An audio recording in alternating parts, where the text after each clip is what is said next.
علمتنا إنك أنت العليم الحكيم ولا حول. Alhamdulillah, kita rafa'akan kesyukuran dan terima kasih kita Allah Ta'ala. Kita sambung kitab Min dalam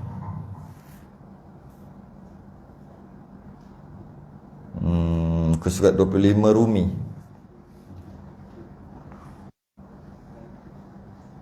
Betul lah. Rumi 25. Jawi 10.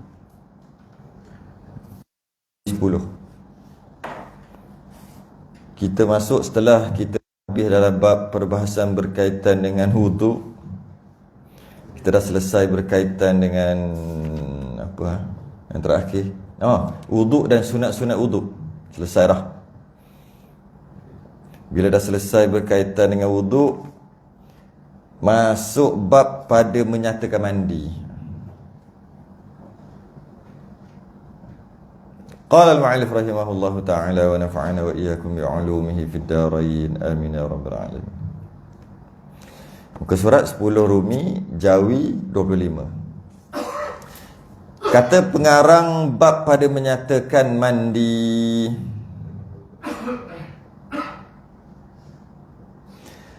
Tiada wajib mandi. Tiada wajib mandi atas orang yang hidup.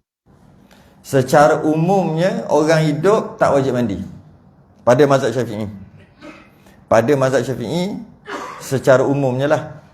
Secara umumnya orang hidup tak wajib mandi. Pada mazhab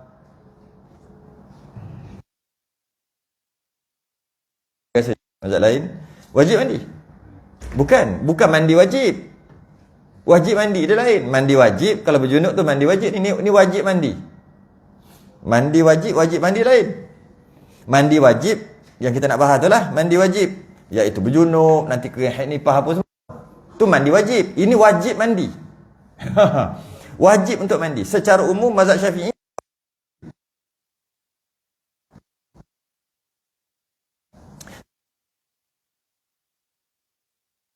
mazhab Hanbali, ataupun kalau bukan mazhab Hanbali, mazhab lupa dah, wajib mandi pada hari Jumaat. Wajib mandi pada hari Jumaat. Kalau tak mandi, tak boleh, wajib mandi. Walaupun bukan mandi wajib, dia wajib mandi. Tak ada alasan pun, wajib mandi. Sekurang-kurangnya seminggu sekali wajib mandi, iaitu pada hari Jumaat. Itu mazhab lain.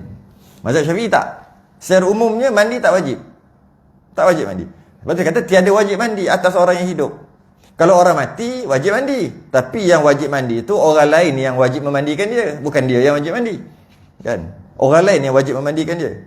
Secara umumnya tak wajib mandi pada mazhab Syafi'i bagi orang hidup. Melainkan ada 4 dia sebut kat sini. 4 dia. Beberapa lah. 5. 4. Melainkan dengan sebab janabah. Kalau berjunub wajib. Kalau berjunub mandi wajib. Kalau lepas berjunub tu mandi wajib. Kalau tak berjunub, dia dengar tadi bunyi, dia tarik. Tadi tak tarik sangat. Kalau berjunub wajib mandi. Wajib mandi untuk semayang, wajib mandi untuk baca Quran sebagainya lah, wajib mandi. Kalau berjunub.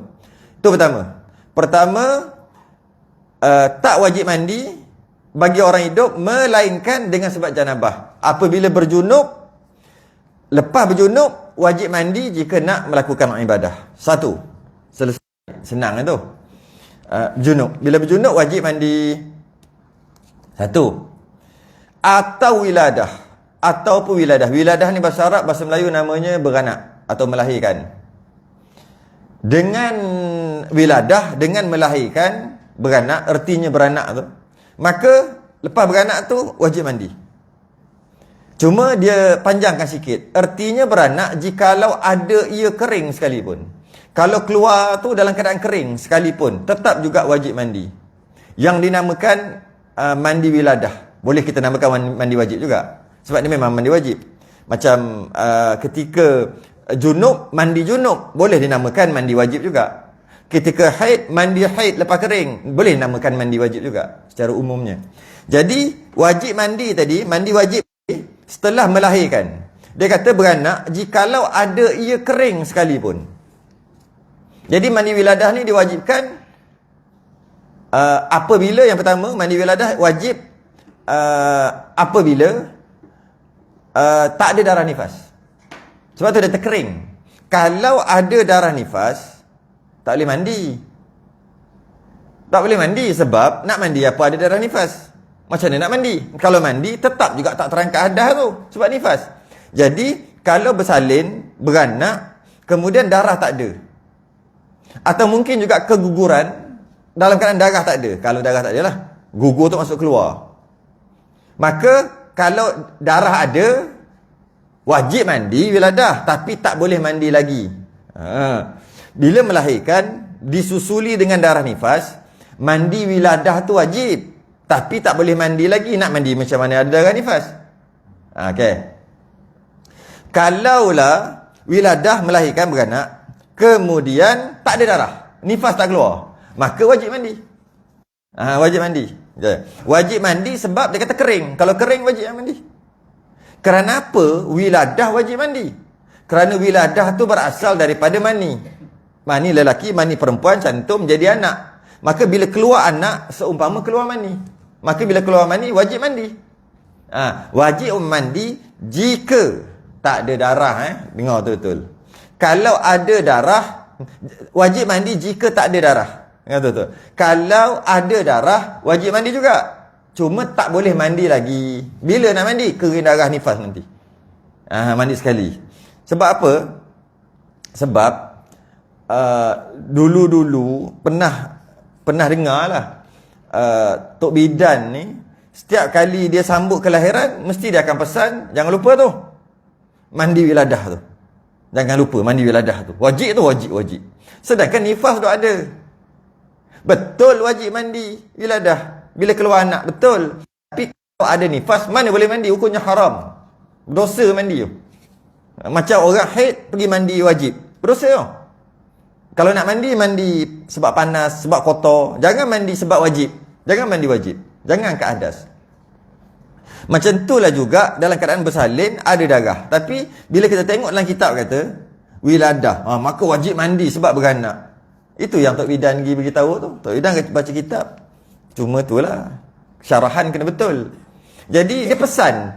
Saya dapat tahu ramai dah beramal dulu. Dia dah jadi makcik-makcik lah sekarang ni. Dia cerita dululah. Tok Bidan pesan dia mandi. Dia mandi. Mandi apa? Mandi wiladah. Dalam keadaan nifas tu ada. Hukumnya haram, berdosa. Kena taubat. Sebab dosa besar bukan dosa kecil. Dosa besar kena taubat. Maka kena taubat. Walaupun anak dia tu dah besar, taubat tetap kena taubat sebab buat dosa besar. Tak boleh mandi. Kalau tak ada nifas, maka baru wajib mandi. Sebab tak ada nifas. Ada ke kejadian bila beranak tak ada darah? Ada. Jaranglah berlaku keluar kot jalan normal, kot pintu. Biasa keluar kot tingkap. Jadi buat pembedahan, Caesar tu keluar kot tingkap, istilah orang panggil. Bila keluar, darah tak keluar, darah nifas. Maka oleh kena keluar, anak keluar, tak semestinya keluar kot jalan normal. Jalan tak normal pun janji keluar anak, wajib mandi wiladah. Jadi keluar pula, buat pembedahan. Keluar anak kot atas. Memang keluar darah, tapi itu bukan darah nifas. Itu darah lah, darah hidup kita panggil. Keluar anak, dan lepas pada tu anak dah keluar, sihat dah anak pun, darah tak keluar, darah nifas tak keluar. Jika keadaan macam tu, wajib mandi, wajib sembahyang. Bila kata wajib mandi, sebenarnya tujuannya wajib sembahyang. Tu tujuannya. Kalau tak wajib sembahyang, taklah wajib mandi. Sekarang nak kira sembahyang, wajib sembahyang. Dalam masalah sakit, dalam masalah tak larat, itu bab lain. Bab sekarang, hukum dia wajib sembahyang. Bila wajib sembahyang, wajib mandi. Cara nak mandi, ada jahitan.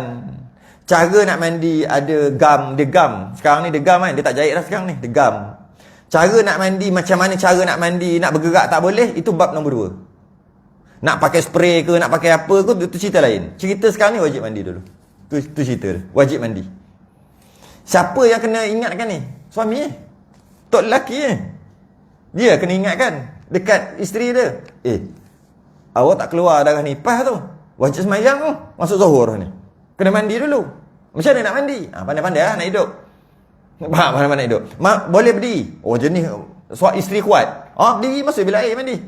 Doktor kata tak boleh kena air. Tak payah kena air yang tu. Yang lain kena air. Lain mandi kena air. Itu kena bab lain lah. Bukan bab kita. Itu bab macam mana nak mandi wajib dalam keadaan ada tampalan, ada jahitan. Itu bab lain. Cuma nak beritahu wajib mandi, wajib solat.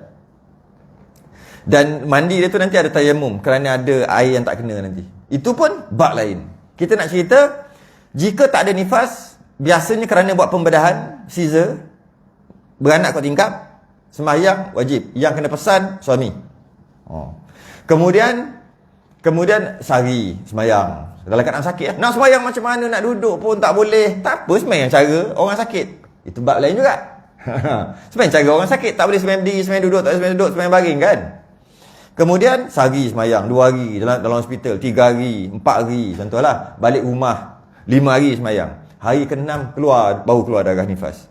Jika begitulah. Contoh keluar darah nifas hari yang ke-6. Maka sejak keluar hari yang ke-6 tu, maka tak boleh sembahyang lah. Tak boleh sembahyang lah. Nanti bila kering nifas nanti, katalah 20-30 hari, wajib mandi sekali lagi. Itu mandi apa tak? Mandi nifas pula. Kalau daripada awal bersalin, terus ada darah, tak payah sembahyang lah, ada darah nifas. Sampai 20-30 hari, berhenti. Wajib mandi juga. Wajib mandi apa? Wajib mandi wiladah dan nifas sekaligus. Ataupun kita boleh gabung sekali, mandi wajib. Tak semestinya kena niat sahaja aku mandi wiladah berserta dengan nifas, tak payah. Ataupun mandi sekali, mandi wiladah, lepas tu dah lap mandi nifas pula. Tak payah buat kerja-kerja pelik gitu. Dia sekaligus. Sahaja aku mandi wiladah dan nifas. Ataupun sahaja aku mandi wajib. Sahaja aku angkat hadas besar. Semua sama tu, boleh. Melahirkan, tak keluar darah, wajib mandi. Namanya mandi wiladah. Lepas tu wajib sembahyang. Sehingga 5 hari. Contohlah 5 hari. Hari ke-6 keluar darah balik nifas. Keluar darah nifas. Maka tak boleh sembahyang dah. Dan nanti kena mandi sekali lagi. Sebut dah tadi. Itu kalau tak ada darah tu cuma 5 hari. Tapi kalau tak ada darah tu sampai 15 hari, yang keluar balik tu adalah haid. Contohnya melahirkan, tak ada darah. Maka wajib mandi dan sembahyang. Sehinggalah 15 hari penuh. 15 hari penuh. 360 jam. Lepas 15 hari penuh, masuk hari ke-16. Anak tu umur 16 hari dah. Maksudnya hari masuk air yang ke-16, baru keluar darah. Itu bukan nifas, itu haid. Maka pada kelahiran itu, dia tak ada nifas. Untuk lebih panjang lagi cerita, kena masuk bab haid nifas. Ini setakat tu je bab ni. Jadi, wajib mandi wiladah walaupun kering. Walaupun tak ada darah sekalipun. Kalau ada darah, tak boleh mandi. Kena tunggu darah itu berhenti kerana darah tu darah nifas. Okey. 2 lah. Yang pertama, kerana berjunub, wajib mandi. Yang kedua, kerana beranak, tak ada darah, wajib mandi. Atau sebab putus haid. Berhenti haid, wajib mandi. Itu biasalah, normal lah tu. Dah tahu sangat lah tu. Putus haid. Berhenti haid, wajib mandi. Ada haid, haram mandi. Kalau mandi, dosa besar. Bukan dosa kecil. Yang ketiga, berhenti daripada nifas. Sama lah sebut dah awal-awal tadi. Berhenti nifas, wajib mandi. Ketika nifas, mandi juga. Hukumnya haram, dosa besar, bukan dosa kecil. Okay, 4. Okay, habis. Maka inilah 4 sebab pada orang hidup. Bagi orang hidup, hanya ada 4 sebab ni aja yang wajib mandi. 4 je. Tak ada dah yang lain.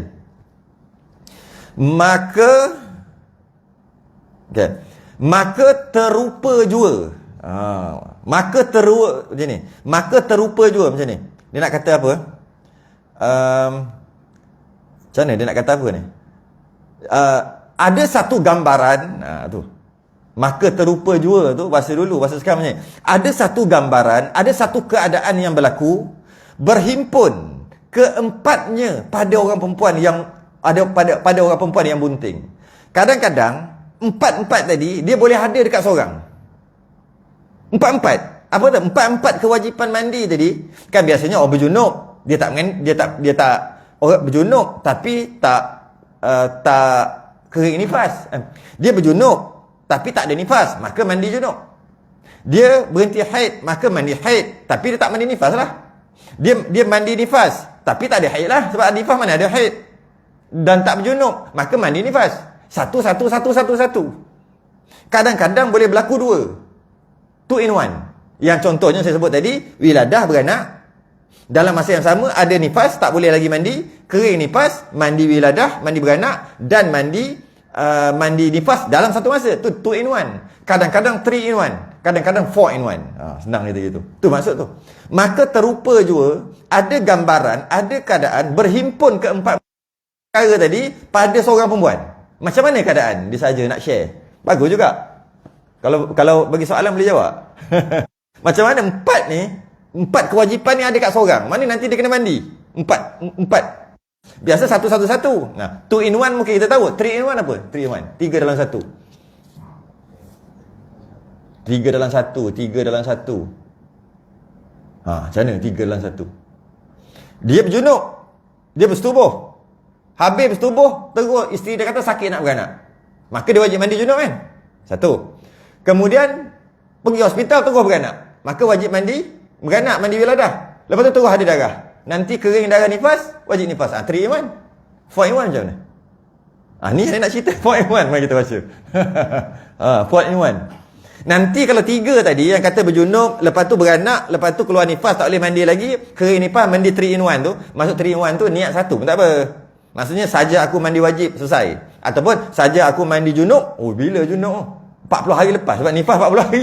40 hari lepas baru mandi. Tak apa lah. Saja aku mandi junub, mandi beranak ataupun wiladah dan mandi nifas. Ataupun mudah-mudah saja aku mandi wajib je lah. Senang. Satu niat aja. 4 in 1 macam ni. Nak cerita. Orang perempuan yang bunting. Bahasa dulu bukan bahasa kasar ni. Bahasa sekarang kasar bunting. Tak kasar tak? Habis kalau binatang kita cakap apa? Bunting tak? Sama macam menyamakan dengan binatang. Tapi tak kasar kan kot? Tak kasar kan? Okey lah. Okay. Perempuan yang bunting, yang mengandung, yang keluar haid. Maknanya perempuan yang mengandung, sedang mengandung 9 bulan, sedang mengandung, jika keluar darah boleh jadi haid jika cukup syaratnya. Okay. Perempuan tu mengandung. Okay. Dia pun keluar haid. Okay, keluar haid. Keluar haid kemudian daripada dijimatkan. Gitu. Akan dia oleh suaminya. Perempuan tu tak haid lagi. Dia tu mengandung. Dia bersetubuh. Lepas bersetubuh maknanya wajib mandi. Mestilah wajib mandi. Tapi belum nak mandi lagi keluar haid. Maka tak mandi lagi lah. Keluar haid. Okay. Jadi berjimat, lepas jimat tak sempat mandi, terus keluar haid. Tak sempat mandi terus keluar haid. Maka tak kala lepas cukup sekurang-kurang haid, lepas 2-3 hari, kita kata haid tu 2-3 hari, dia dah berhutang 2 mandi kan? 2 mandi. Cukup sekurang-kurang haid, mendatangkan dia oleh wiladah. Sakit, beranak. Bang nak rasa lain macam lah ni. Beranak. Okey. Mendatangkan dia oleh wiladah, beranak. Yang berhubung, lepas beranak tu, yang berhubung dengan keluar darah nifas. Terus nifas keluar. 4 lah. Berjunub mula-mula, lepas junub terus keluar haid, lepas 2-3 hari keluar haid, tak berhenti lagi haid, terus beranak, lepas beranak terus keluar nifas. Okey, 4 in 1. Maka iaitu wajib kemudian putus nifasnya. Bila berhenti nifas, mandi daripada segala hadas yang 4 itu. 4 in 1. Tetapi memadai daripada sekaliannya mandi yang satu dengan niat yang satu. Memadai mandi satu, niat satu, iaitu saja aku mandi wajib. Saja aku angkat hadas besar, cukup mandi satu. Saja aku mandi haid, pun boleh juga. Saja aku mandi nifas, saja aku mandi wiladah, saja aku mandi junub, semua boleh. Sedangkan dia ada 4 hadas besar.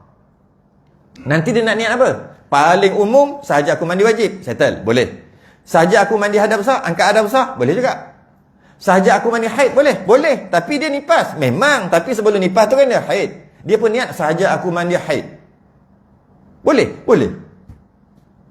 Walaupun lepas tu baru kering nifas. Ataupun saja aku mandi nifas, atau saja aku mandi junub. Dia niat satu je, saja aku mandi junub. Maka terangkat junub, terangkat beranak, terangkat nifas, terangkat semua.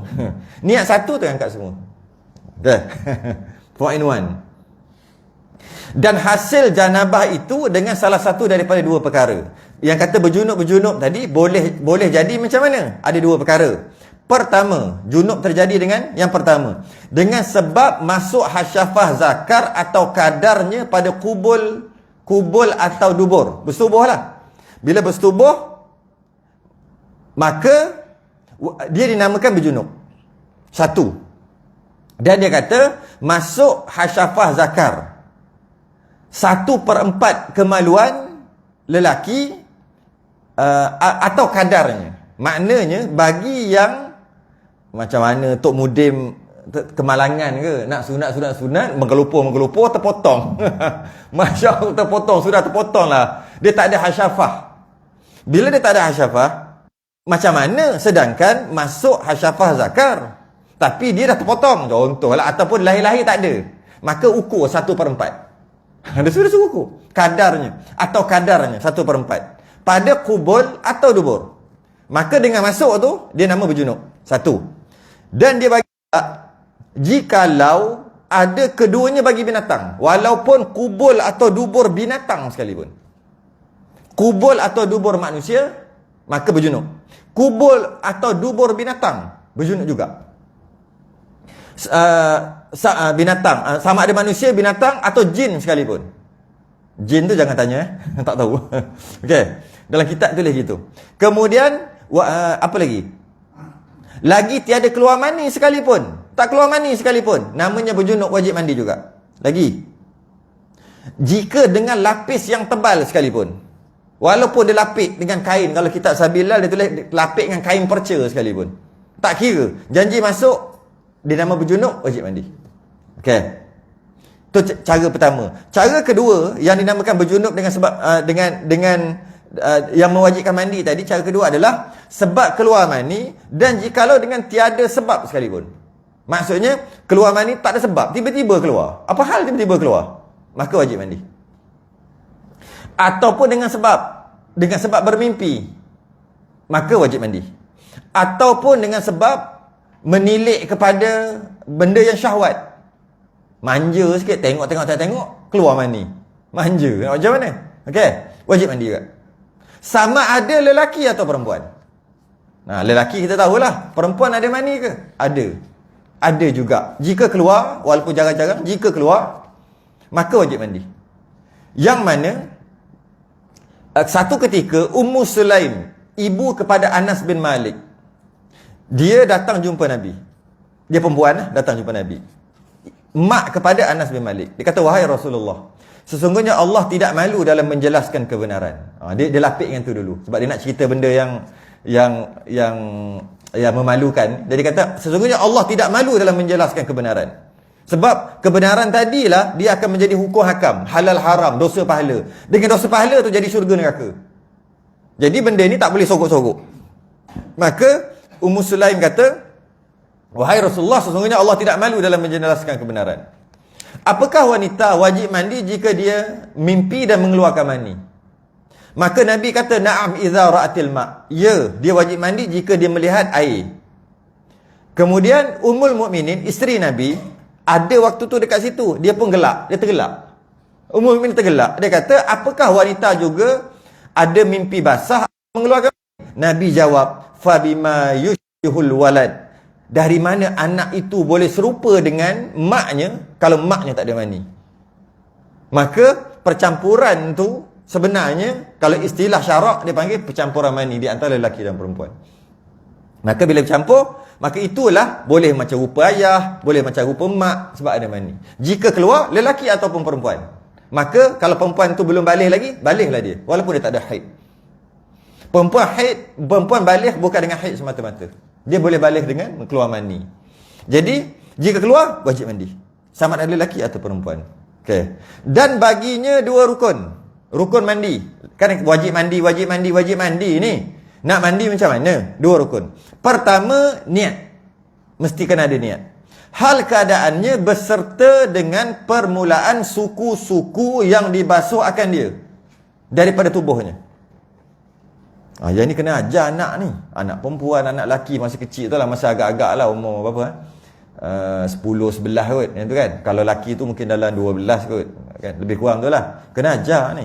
Sebab kalau tak ajar anak tu, kalau dia belajar dekat sekolah, kalau mujur-mujur lah ustazah dia ajar, tak apa.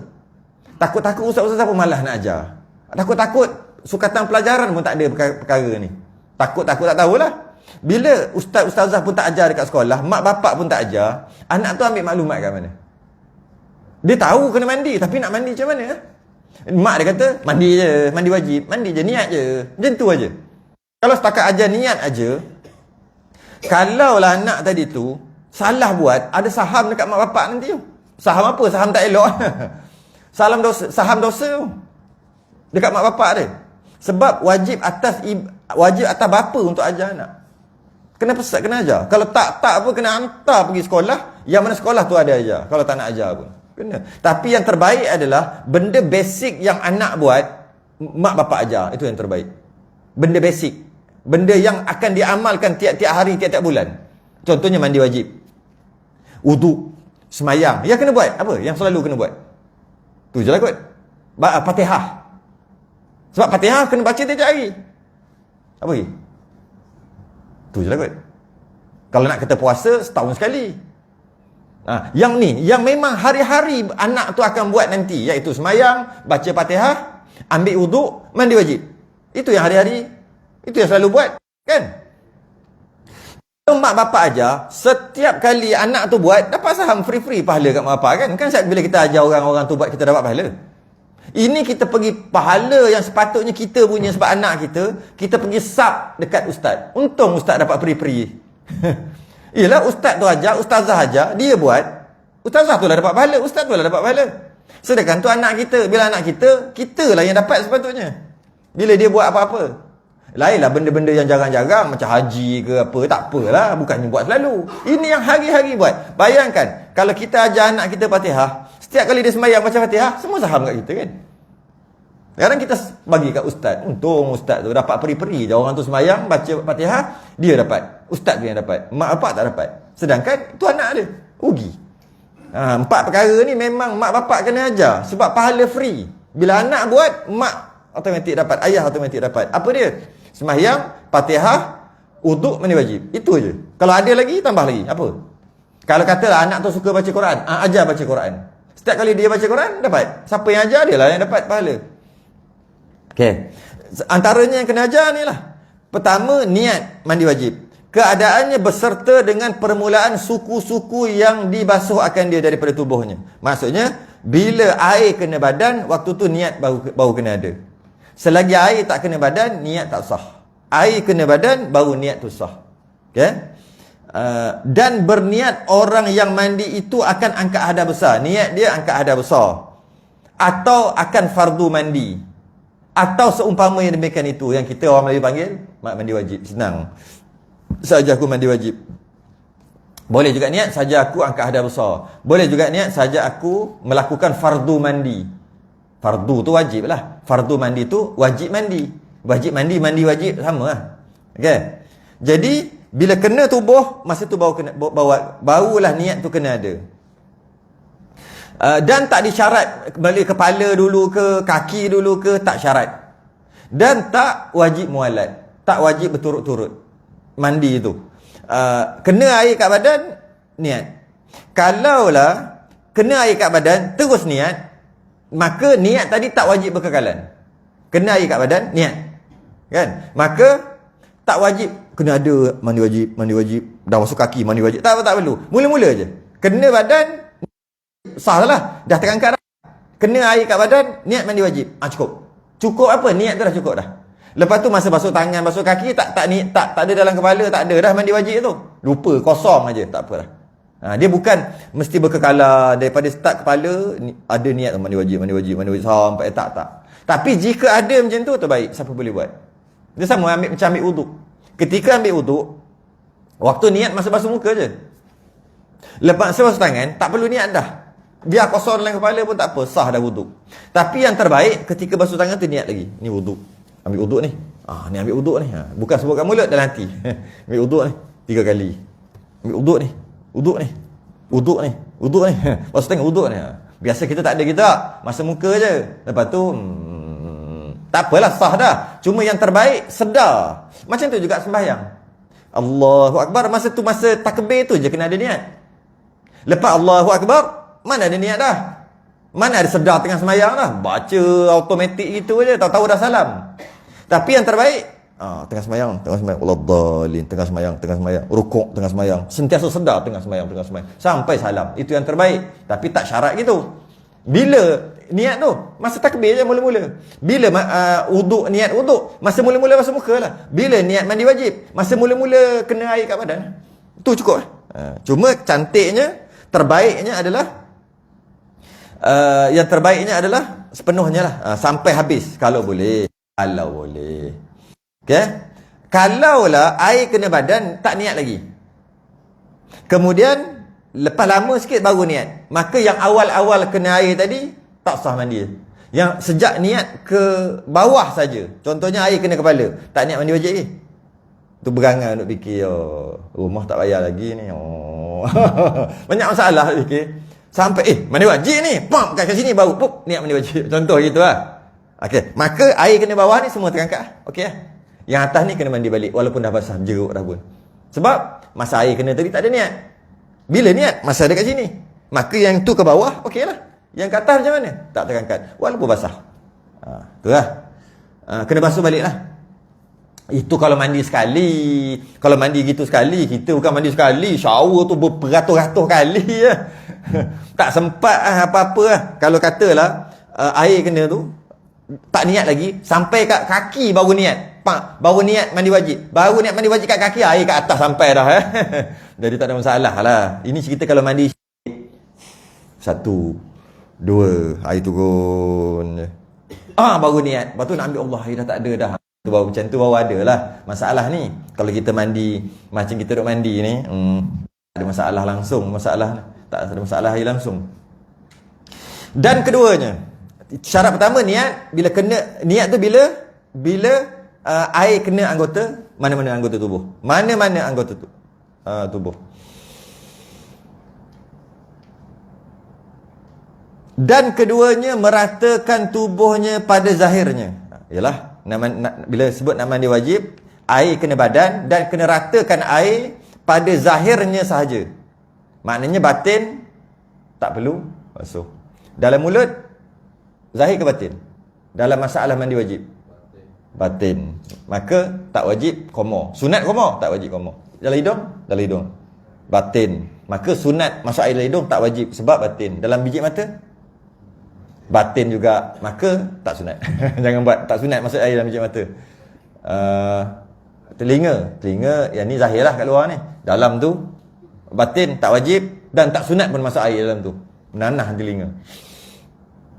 Itu dalam masalah mandi wajib. Dalam masalah wuduk, dalam mulut, batin ke zahir? Batin juga. Dalam masalah puasa, dalam mulut zahir batin? Dalam masalah puasa, dalam mulut ni lah, dalam dekat lidah tu lah, maksud dalam mulut tu, lidah. Batin. Kalau batin, perkara yang membatalkan puasa, memasukkan sesuatu ke dalam batin. Mana macam ni? Tak lah. Zahir. Dalam masalah puasa, dalam mulut zahir. Dalam masalah mandi wajib, dalam mulut batin.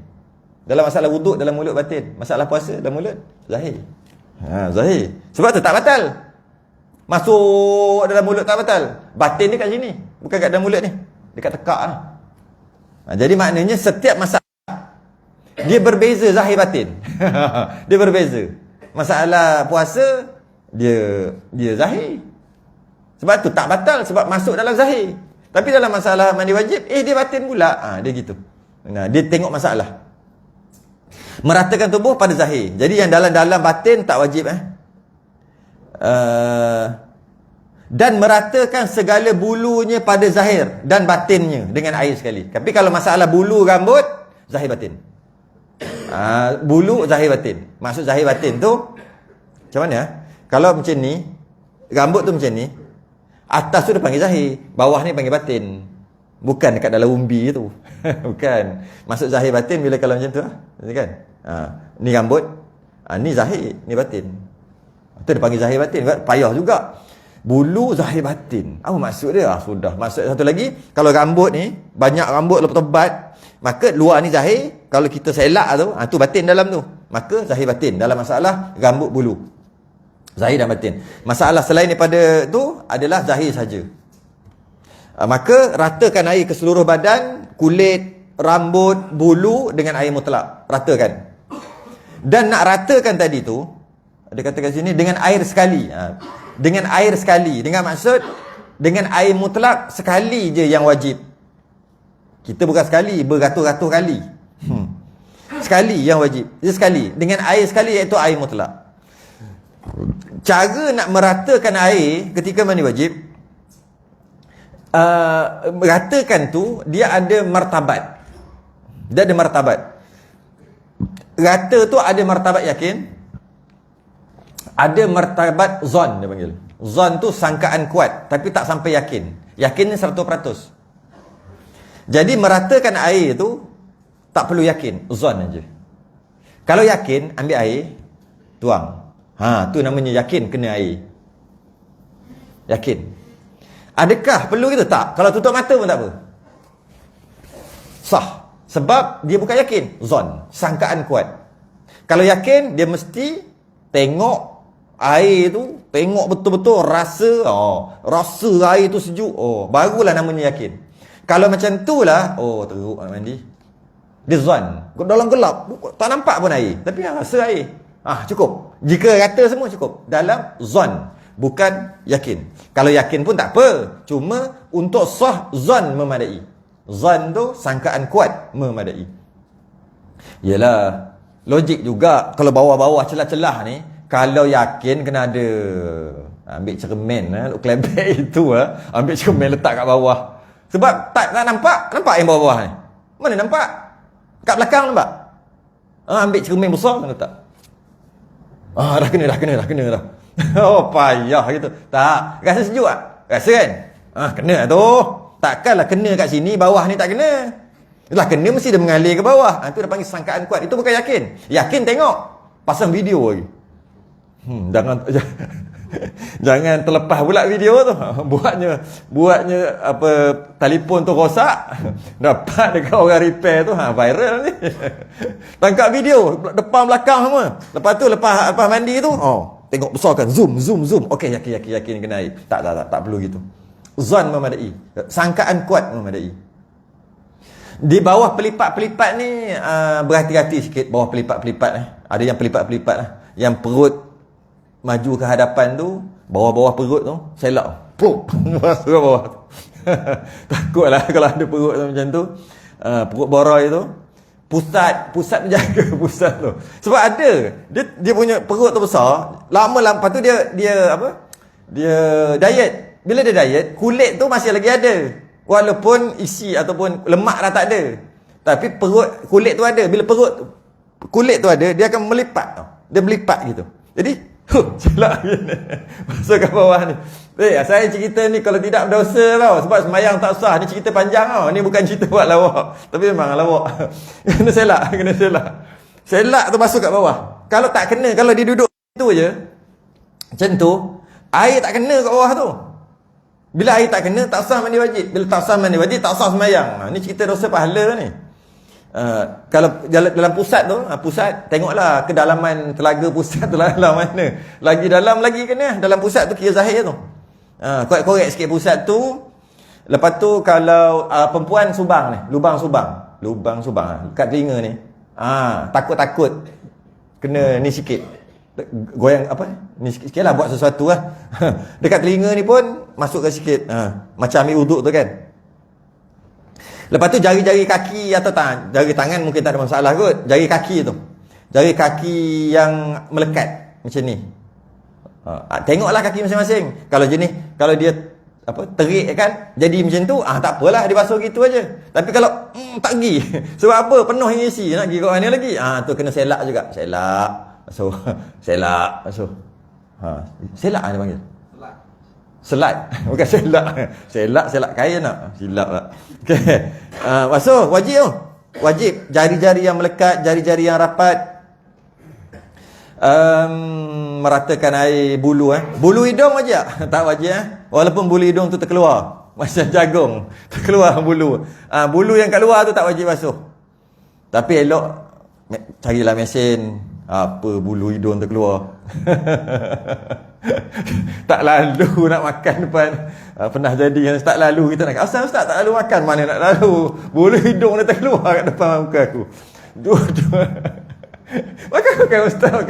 Dia bulu keluar. Ambil lah, kalau orang dulu gunting, masuk gunting. Zaman sekarang ada dah. Berapa ringgit je beli kat Shopee tu. Made in China. Masuk, clear. Masuk, clear terus. Jadi kalau katalah ada bulu hidung, tak wajib basuh. Tak perlulah nak masuk-masuk, tak perlu.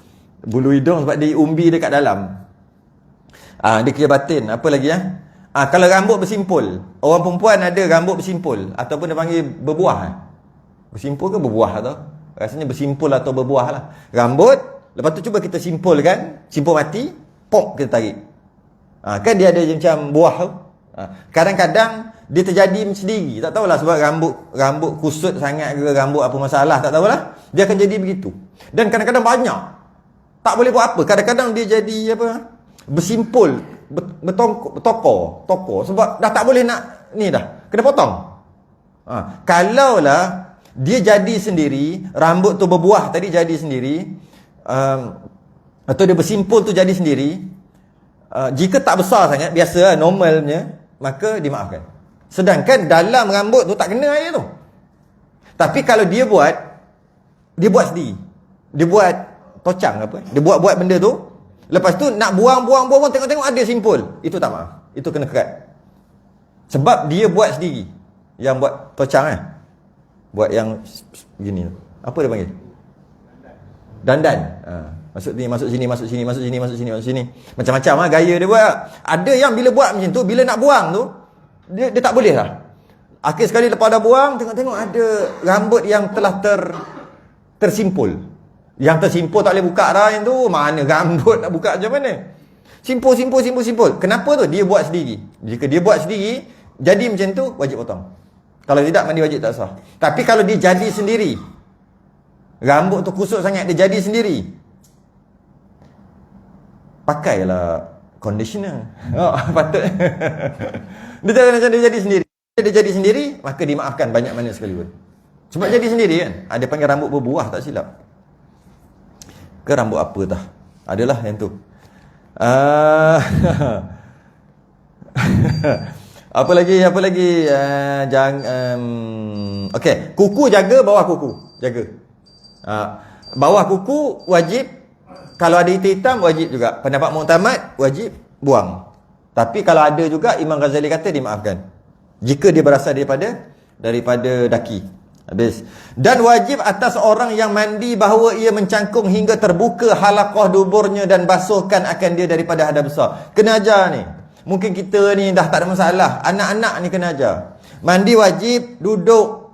Cakap lelaki perempuan, duduk. Sebab tengok ni. Dan wajib tulis ni. Cuma sebenarnya wajib ni agak keras, hukum wajib ni. Dan wajib atas orang mandi wajib tadi, wajib atas orang yang mandi hadas mencangkung. Jadi kalau kita ambil baca sekali je kitab ni, siapa yang mandi wajib tak bercangkung, tak sahlah mandi wajib. Kita tengok baca senang. Dan wajib atas orang yang mandi bahawa ia mencangkung hingga terbuka halaqah duburnya. Maknanya mafhum mukhalafah, maksud di sebalik, kalau tak bercangkung, kalau tak duduk, bukan duduklah, bercangkung. Kalau tak bercangkung, tak sah. Bukan gitu. Tapi baca sekali macam gitu, bukan gitu. Dia nak bagi tahu kat sini, ada lipatan-lipatan dubur tu, apabila tak duduk, dia tersangat banyak dan tersangat rapat. Jika berdiri, kalau mandi wajib, dia wajib kenakan air dekat lipatan-lipatan tu, celak tu. Kalau duduk, tak perlu buat apa, duduk aja, air kena, gosok, selesai. Tapi kalau berdiri, dia masuk ke dalam, plup, macam ni. Ni sistem yang Allah cantik sangat. Berdiri dia masuk dalam macam tu. Bila duduk dia gitu. Sebab itulah tandas cangkung tu, itu yang terbaik. Ini duduk atas tandas tu, itu yang jadi buasir. Iya, tandas duduk tu, tandas yang banyak-banyak tu. Patutnya duduk. Orang dulu buat macam mana? Mana ada tandas tu? Semua tandas dipanggil tandas cangkung. Tandas apa dia panggil? Tandas cangkung. Tandas cangkung. Lepas tu adalah tinggi sikit dia buat, pakai batu bata, tinggi sikit kat situ. Letak. Itu yang terbaik. Tiba-tiba, duduk. Tandas tu yang bercangkung. Kita duduk atas dia pula. Jadi gitu pula. Patutnya kita bercangkung. Tandas tu yang duduk. Ini tandas tu duduk, kita tandas tu bercangkung, kita yang duduk atas dia. Jadi dia memang masalah. Dia akan bermasalah tu, masalah dekat kesihatan. Oh, ada pancuk air. Uyo. Jadi relax, tak payah basuh lah. Oh, ada. Tapi mahal tak? Mahal tak? Nak basuh begok pun habis 4-5 ribu. Tak payah kot. Dia basuh kan? Mujur dia tak keluar sabun. Ke keluar sabun sekali? Siap beruh apa? Dia keluar tangan. Aku lagi keluar tangan. Ngeri. Makin moden, makin pemalas orang sekarang ni. Nak basuh begok pemalas. Apa benda? Takut tak cuci. Bukan masalah teknologi. Teknologi okey je. Takut tak cuci. Tak kena. Kalau dia syuting tu tak kena macam ni kita nak gerak-gerak ke macam mana. Kalau dia tak kena ni syuting. Tak kena ni. Dia tak tahulah. Saya tak pernah guna benda pelik itu. Jadi bila begitu, bila duduk, maka dia akan dia meri. Dia apa dia panggil? Kembang. Sebab kawasan tu dia stretchable.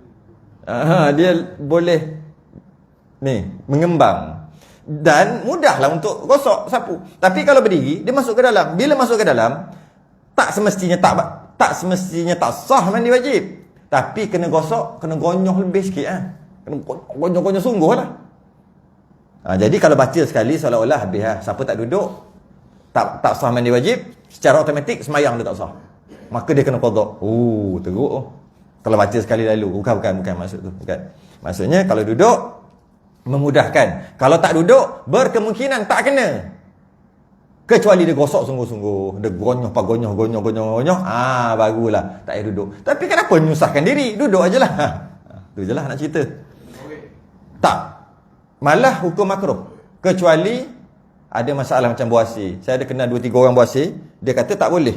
Sebab dia punya rektum atau rembung dia tu tak kuat dan berpenyakit. Jadi najis memang takkan keluar habis, dia kata.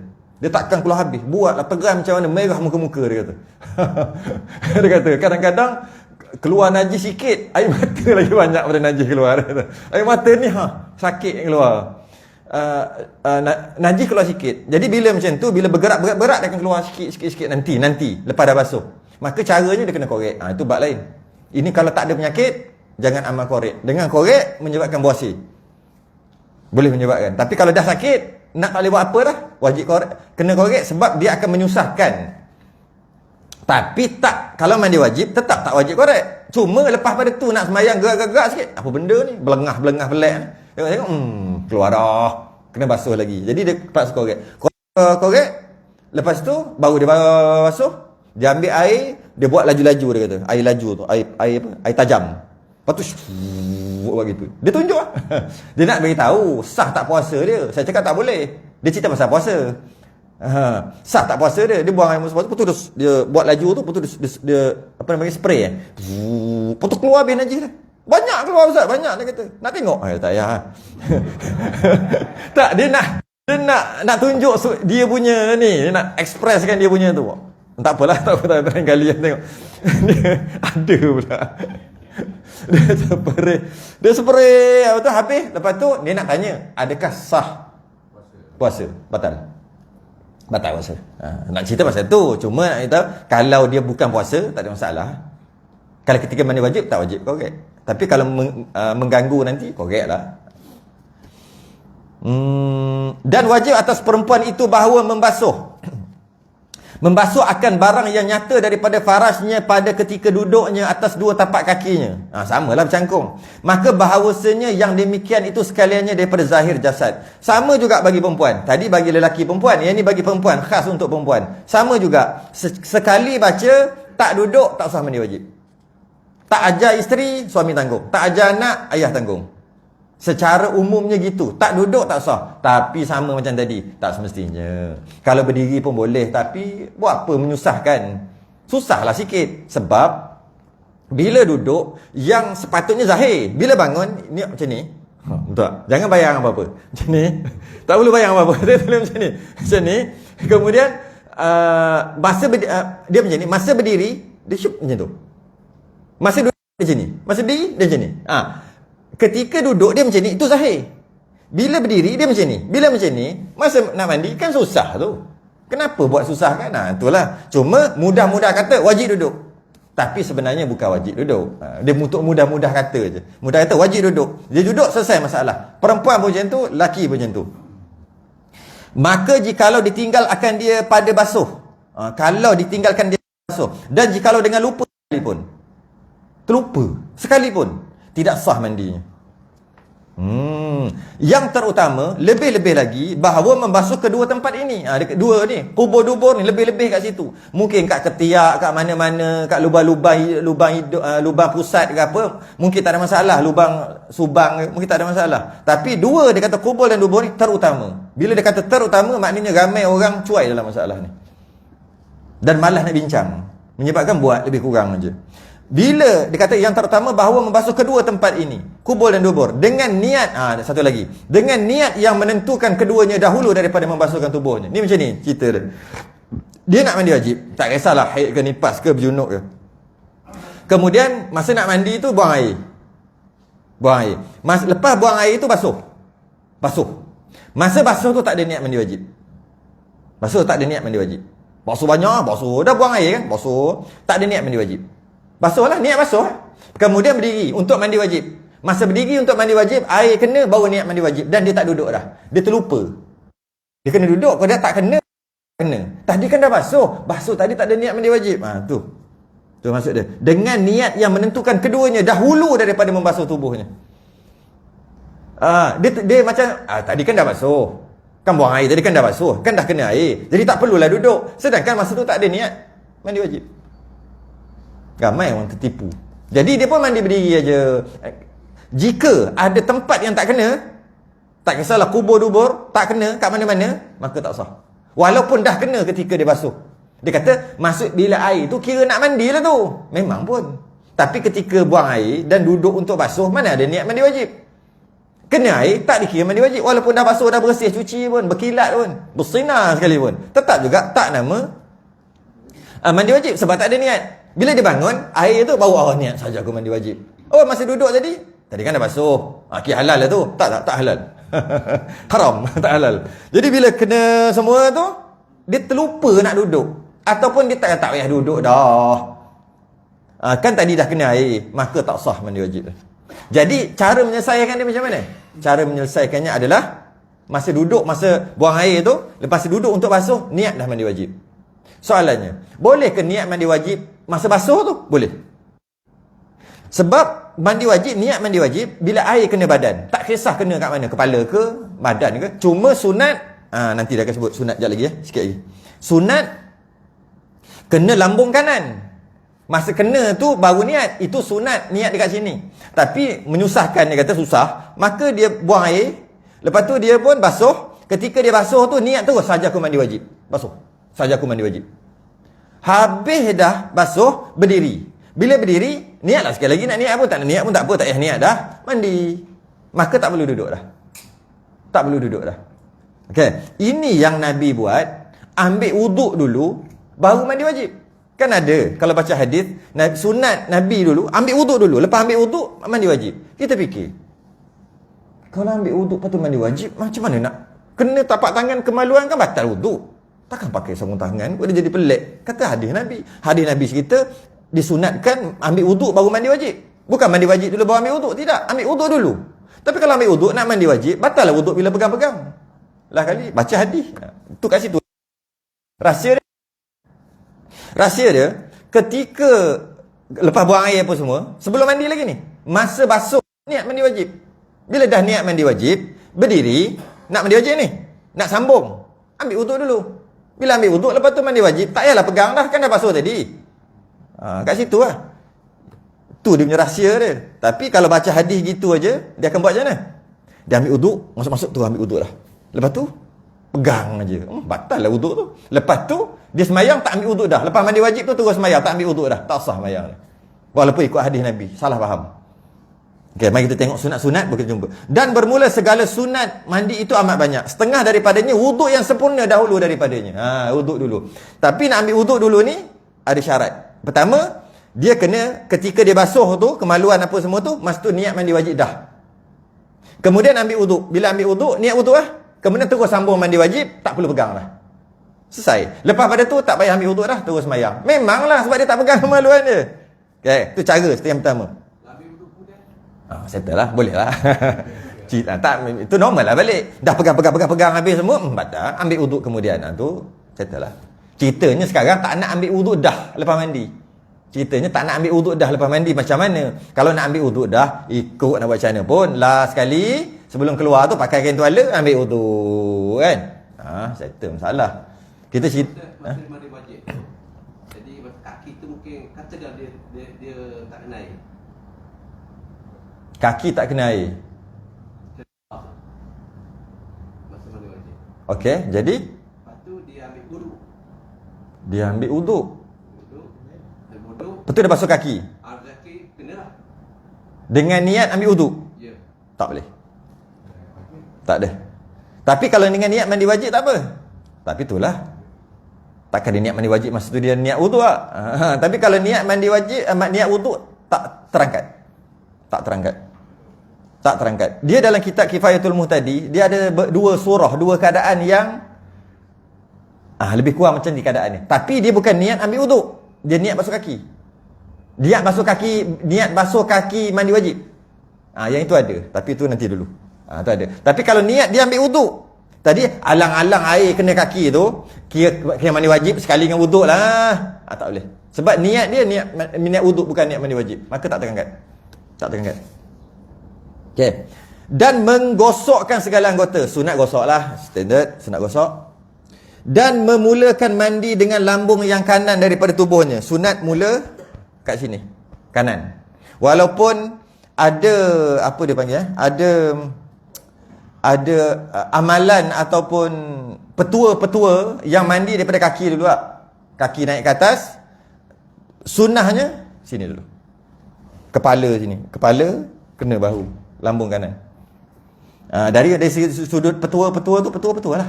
Kita bukan nak cerita tu. Cuma sunnah ada dua. Kepala dulu ataupun kepala apa? Ni lambung. Ni panggil lambung. Bahu lah, sunat bahu. Bahu kanan dulu, lepas tu kiri. Itu sunat. Dimulakan. Kalau kita kata tak boleh, kalau kita nak kena basuh daripada kaki dulu juga. Kalau tidak sakit badan ke apa ke, basuhlah, sunat kan kita. Sebab kadang-kadang kalau ikut amalan petua tu, basuh daripada kaki, maka dalam badan kita kan ada kepanasan. Panas tu naik.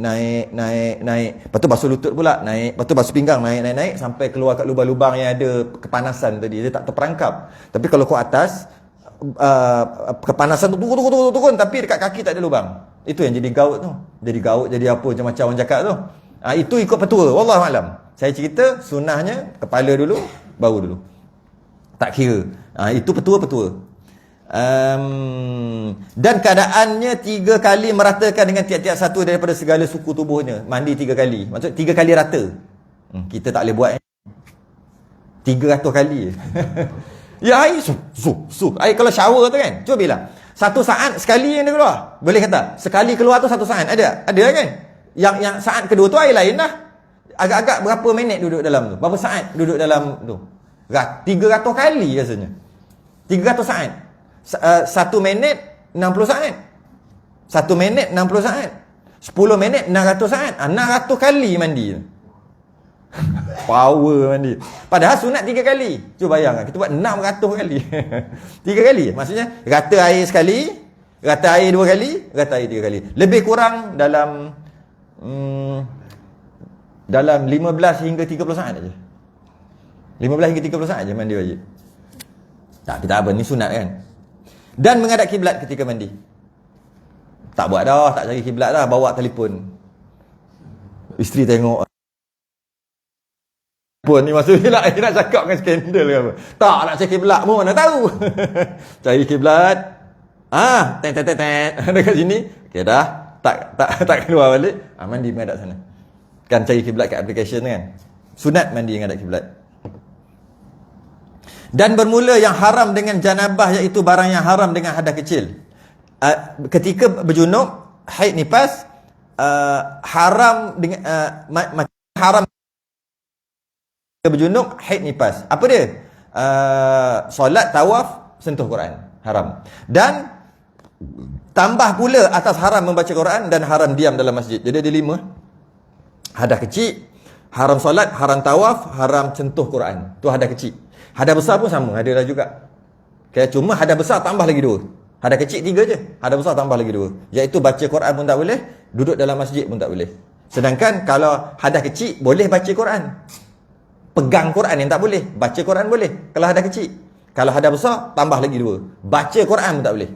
Lepas tu duduk dalam masjid. Hadas kecil boleh duduk dalam masjid. Hadas besar tak boleh duduk dalam masjid. Haram. Berhenti. Umum. Yep. Tapi ni dalam keadaan berada besar ni, hukum ke tak? Ha? Dalam keadaan berada besar? Ada hukum ke tak apa ni? Kita membuang kota dulu. Oh, membuang Sebelum mandi. sebelum mandi, sama ada dia haid dah kering ataupun nifas dah kering ataupun berjunub, tak mandi lagi. Ha. Tiba-tiba dalam itu tiba-tiba kerak kuku, kerak rambut, kerak bulu, apa-apalah, potong tangan ke, kecil manis ke apa lah. Buatlah, salah apa kan? Okay. Secara umumnya hukumnya harus. Maksudnya boleh, tak berdosa, tak ada apa. Cuma Imam Ghazali je lain sikit. Imam Ghazali mazhab Syafi'i juga, dia lain sikit. Dia kata makruh. Tak nak bagi makruh, lepas potong tu mandikan sekali. Hilang makruh. Dia haram tak ada. Haram tak ada cerita ni. Ni cerita makruh aja. Hukum umumnya harus, boleh aja. Okey. Imam Ghazali seorang, ulama lain semua kata harus, Imam Ghazali dia lawan arus. Dia kata bukan harus, makruh. Habis kalau macam nak hilangkan makruh, potong tu makruh. Nak hilangkan makruh, kemudian ambil yang potong tadi, mandikan sekali. Okey. Kenapa Imam Ghazali kata makruh? Kerana ketika kita dibangkitkan dekat padang mahsyar nanti, Allah akan kembalikan semua kuku, bulu, rambut semua. Kalau yang potong kaki sebab kecil manis, ada balik kaki. Semua Allah kembalikan balik kat padang mahsyar nanti. Jika ketika Allah kembalikan, maknanya cuba bayangkan rambut kita panjang mana. Ambil rambut aku sekejap. Panjang rambut. Berapa tahun hidup? Berapa kali aku tengok rambut? Tak kira lah. Agak-agak rambut tu sampai ke Caltech mana, Petronas tu. Rambut panjang. Panjang lah. Wallahualam tak boleh nak fikir waktu tu. Kalau kuku macam mana? Bukan mak lampir lah ni, tak tahu hantu apa, panjang. Berapa 3-4 depa kot. Kuku saja. Wallahualam. Tak tahu macam mana keadaan. Cuma Imam Ghazali kata begitu. Allah akan kembalikan balik. Ketika Allah kembalikan balik, jika ada bahagian yang Allah kembalikan balik tu, dia terpotong dalam keadaan berjunub, tak mandi lagi, dia akan berbelang-belang. Jadi kita tengok, itu rambut belang-belang tu jenis junub, mesti potong rambut. Junub potong rambut. Junub tu je lah. Jadi berdosa ke? Tak. Jadi macam mana? Masuk neraka ke? Tak. Makruh makruh. Itu pun Imam Ghazali je kata. Ulama lain kata tak ada apa-apa lah. Potong je lah. Tak ada masalah pun. Tak ada masalah pun. Sebab tu kalau kita tengok orang dulu kan, masa nifas, lepas masjid, tok-tok tu dia pesan dekat kan, mu tu, rambut, sikat rambut tu, gulung kecil-kecil, halus, letak dekat dinding. Gulung, letak. Kita panjat tengok, Allah. Tengok, rambut. Dia terlupa nak mandi kan. Kan? Kalau kita perasan dekat sikat tu, orang dululah, orang sekarang tak buat. Kenapa orang dulu mengaji kitab Imam Ghazali? Imam Ghazali tu kitab fardu kifayah. Kita fardu ain pun tak lepas. Fardu ain payah, tak payah mengaji lah. Biar je lah. Tak ada lah. Tadi tak ada masalah tu. Okey. Wallahu a'lam. Itu sudah tasbih kafarah dan musaratul subhanakallah wa hamdik asyhadu an la ilaha illa anta astaghfiruka wa atubu ilaik. Assalamualaikum warahmatullahi wabarakatuh.